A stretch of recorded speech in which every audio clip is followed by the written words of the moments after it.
ইল্লিগাই তো আপনার বাসা থেকে বের করতে পারতাছি না, কারণ বাড়িটা যে আপনার নামে।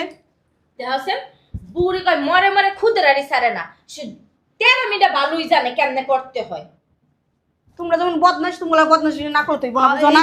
ছাড়া এই যে আজকে থেকে কিন্তু খাওয়া দাওয়া বন্ধ করে দেবো, চিনেন আমাদের? হ্যাঁ তুমি করছেন না কি করবো? চিনলে কি করবেন? যখন খাওয়া দাওয়া বন্ধ হয়ে যাবে না, তখন এমনিতেই ওই যে একটু আগে মাঝির গল্প শোনাইছিলেন না, এই মাঝির গল্প না একটু পরে আবার আমরা শোনা মনে।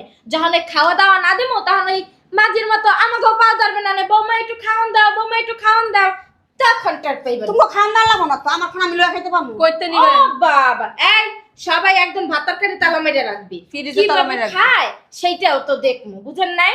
ভাবি আমার মাথায় না একটা বুদ্ধি আসছে। কি বুদ্ধি? একটা কাজ করি, এটা না বাথরুমে আটকাইছে। এসব কাজ করো না কইলাম, এসব কাজ করলে মাপ পাইবা না, মাপ করো নতুন করে।